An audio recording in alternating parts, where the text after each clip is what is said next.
ntacyo nzi ku by'ubuzima koko nta kirekire navyize ko, ariko burya twisunze ibishinga ntahe vya benshi mu bagiye baca muri byinshi, hari ingingo nk'iya zishobora kuryohereza ubuzima bigatuma ubaho wishimye cyangwa unezerewe muri ubu buzima.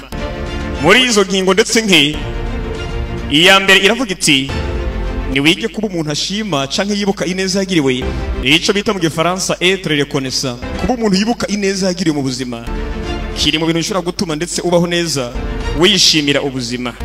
Nimba ushaka kubaho ndetse unezerewe muri ubu buzima, tangura wige kubaho uzirikana ineza wagiriwe. Sindi pastori shehe canke patiri kandi bigasi nteganya kuba umwe muri abo, ariko mu gitabo c'Imana Bibiliya muri Luka 17 uhereye kuri 10 mpaka 19 haravuga ngo maze bari mu nzira baje Galilaya, baca hagati y'Isamariya ni Galilaya. Ashitse mu mihana asanganirwa n'abanyabibembe 10 bahagara kure, baratabaza cyane bati Yesu mwigisha tugirira imbabazi. Ababonye arababwira ati nimugende mwireka abaherezi, bariko baragenda barakira barahumanuka. Umwe muri bo abonye akize aragaruka ahimbaza Imana ijwi rirenga, yikubita imbere y'ibirenge vyiwe aramushima. Kandi uwo yari Umusamariya. Yesu arabaza ati ntibahumanutse bose uko ari 10, abandi 9 bari hehe? Nta bandi babonetse ngo bagaruke guhimbaza Imana atari uyu munyamahanga? Kandi aramubarira ati va hasi ugende, ukwizera kwawe kuragukijije. Abakurikiye neza ndetse ibyize inkuru za Bibiliya, iri jambo Yesu yarangirije ko ngo ntibari 10 abandi 9 bari he kiretse uyu umwe yagarutse gushima. Genda ukwizera kwawe kuragukijije. Ababyize bakabicukumbura neza bavuga ko babandi 9 byarangiye bongeye kugwara imibembe. Mu buzima ndetse tububayemo, ariko twikoreye imyidogo n'imivumo myinshi bivuye ku neza twagiye dukoregwa, ariko bikarangira twibagiye ivyo twakorewe n'ababidukoreye. Abanyabibembe burya bari 10, ariko abibutse neza bakorewe yari umwe wenyine. Cyambere burya muri ubuzima ntuze wigere yibagira ineza wakorewe, kandi ni waronka akaryo ineza wakorewe uze uyikorere abandi, kandi wibuka uwagukuye habi mu byo ushoboye unaye mushimire ko. Icyaka binacho cyo twanditse umererwa neza muri ubuzima, kirazira kwigereranya muri ubuzima. Ico ni cya kabiri, kubaho mu makomparizo wigereranya n'uyu n'ujya, ndetse ico ni ikintu kibi mu buzima. Mu buzima tubayemo ikosa rikomeye dukora ni kwigeranya. Ni washaka kubaho ndetse wigeranya bizokuvuna cyane. Bya bintu byo kwirirwa wigerana banaka hamwe ngo urabarusha ibi abandi biriya biravuna cyane. Mu buzima utegereza kubaho uzi neza ko hari abagusumbya nabo usumbya, habo bwiza hari ababukurusha nabo uburusha. Amafaranga nuko nyene, nimba wibwira ko hari abo usumbya ubuzima, hari nabo gusumva burya abo gusumbya kure niyo. Imwe byo kwama ubabaye ngo ntubayeho neza, ntumeze nk'abanaka, yamara ukwiye kumenya ko ni washaka kubaho neza muri isi udakwiye kubaho wigereranya n'ubuzima bw'abandi. Iyi ntumwa Muhammadi niwe yavuze ati niba washaka kumenya ineza n'ubuntu Imana yakugiriye, ntuze ubirabire kuba gusumbya nivo y'ubuzima canke urwego rw'ubuzima, ahubwo uze ubirabire urabe ineza y'Imana kuri bamwe usumbya ubuzima, abari bo uzoshingira ko mukora bineza Imana yakugiriye. Rimwe umugabo umwe w'umutunzi yataye injya mu yarara, abona umukene nyakuja agiye kuzitura ngo azige, acavuga ati Imana barakoze burya kuba ntameze nk'ujya. Ubuzima abayemo akaba atari bwumbayemo, ntabambayemo ndetse ubuzima bwiza, kandi ubuzima ndimo ndagushima Mana burampagije. Wa mukene nawe ari mu yarara, nawe abona umugabo batwaye w'indembe ari ku nderuzo, nawe acavuga ati urakoze Mana ko ntarembye nk'ujya.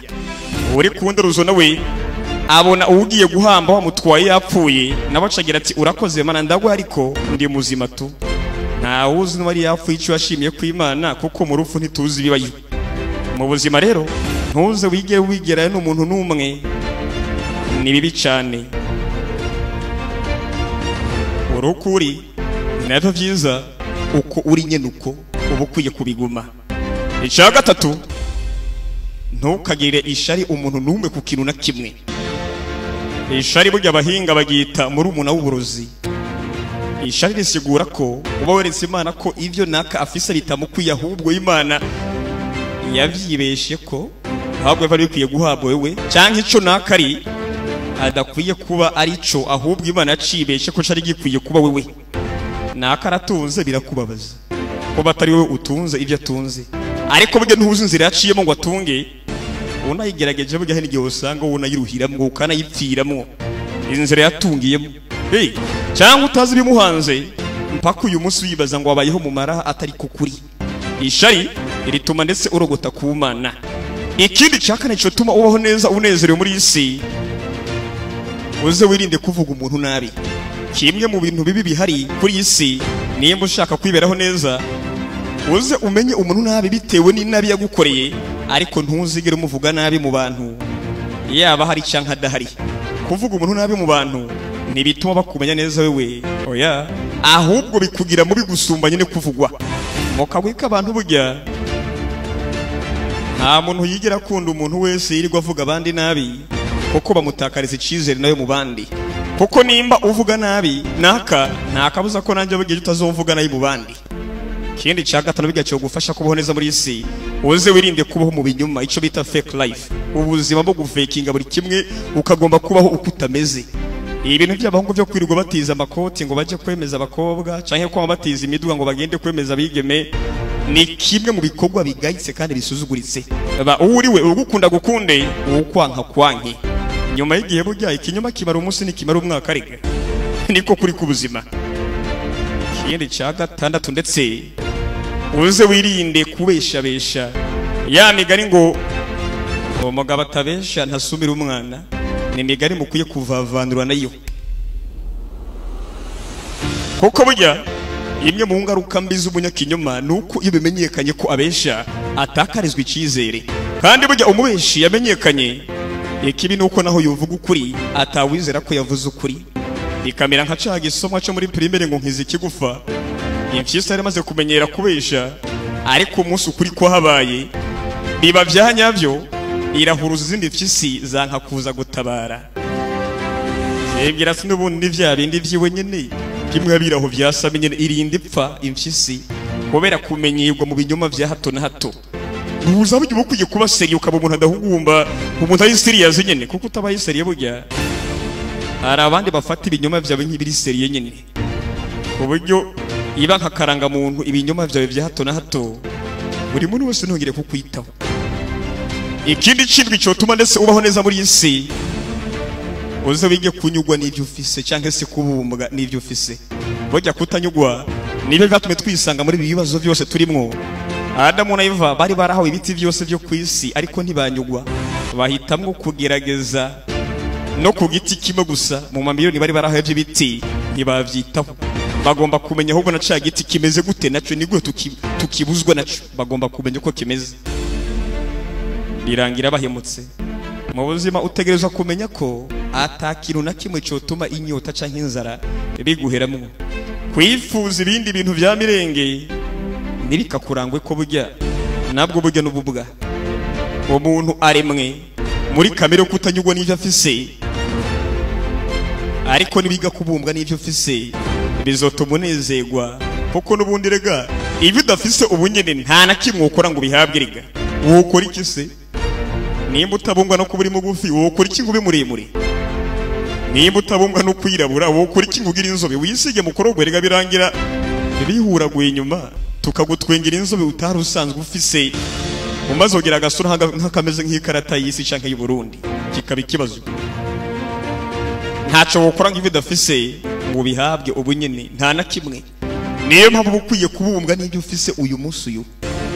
Umugabo umwe yakora akazi ko kumena amabuye kamubeshejeho, nyuma za kumva ko ari dayimoni mu bihuhwa ritanga ubutunzi, nyuma ari gutaha arihingukako. Riramubaza ico yifuza rigishitse, akimara kuvuga ko yifuza inzu nziza nk'iyi mubanyi w'umutunzi yari afise, indayamoni irimubwira ati iyo nzu wifuza birabaye, usanga yageze mu rugo. Ageze mu rugo ahasanga inzu arayibamo, nyuma iza kumurambira. Nyuma yidoga avuga ko yifuza kumera nk'igikomangoma yabonye giciye hepfo y'urugo. Nabati icomba nkaba nk'ico gikomangoma kigenda gipfutswe umutaka kandi imitaka ya zahabu, nanjye burya nomera neza no bishima cyane. yumva ijwi riti burya n'ibyo birabaye ntugire ikibazo. Ahita abona abakozi baje baramusagarira, nyuma batangura kumushyira ku mitaka ya zahabu baramutwara, ariko kubera kumara igihe kinari munsi y'imitaka ya zahabu urukuba ruragenda rumera nabi cyane. Maze uyu mugabo amaze kubona ko urukuba rumeze nabi yifuza kumera nk'izuba riri kumubabura muri ya mitaka. Aravuga ati burya mbonye izuba rikomeye icoma nkimera nk'izuba, kuko izuba ryo rirakomeye gusumba ubukomangoma bwanje, rikananturira nanje nkeneye kumera nkaryo. Navyo biraba, yibera izuba. Nyuma hagwa imvura, ibicu bizibira izuba kwaka. Wa mugabo ati nsanze izuba ridakaze, kuko imvura n'ibicu birizimya, nshaka kwibera nk'imvura. Nyuma aba imvura iragwa, ariko amaze kwihweza neza abona naho imvura igwa igatembana buri kimwe, abona ko haragahaze, abona ikibuye kimwe kitavaho kiri cyama kiri ahantu hamwe. Maze aravuga ati burya icoma nkibera nkariya buye, imvura namangwa buri munsi ariko nkatwara buri kimwe mu mivo, ariko iri buye byaranse ko ndagiye mukana. Icoma nkambera nk'iryo buye, ikibuye kinini. Uyu mugabo ababaye ikibuye kinini, ariko nyuma za kubona umuntu yimba amabuye nkuko yari asanzwe ari imbere yo guhura na rya dayimoni. Uyu mugabo araza arengera kuri rya buye ararimenagura rishira hasi. Nyuma wa mugabo ati rero nsanze igisumba byose, ariko yisubira kuba uwo nahoze ndiwe. Wa mugabo ameze nk'uyu nyene amenye iri buye ariryo ndiryo, asubira kwibera wa mumena amabuye umwe yahoze ari we mbere. Nyuma ya byose rega Imana ntirenganya, uruwe ishaka ko uba we, kandi naho ushaka ikinga cyane uyu munsi bajya nibarironka uzoshaka imoto nayo ironse, ushaka imodoka, nyuma ubwato, nyuma indege, uzira inkuru. Nyuma ya byose birangira bifuje kugendesha amaguru canke kurogota ku Mana. Iga kunyugwa no kubungwa n'ibyo ufise bizogutunga muri ubuzima. Nibike tuvuze uyu munsi, ndetse tuzokomeza kuri Hakim Productions, gukomeza gusharinga na like rega no gufollowinga. Niko kuri kubuzima, ndetse no kuri YouTube Hakim Productions Desa 50 City. Naho butaha tuzokomeza urutonde bwa sirugufi rurerure. Bye bye, ciao ciao.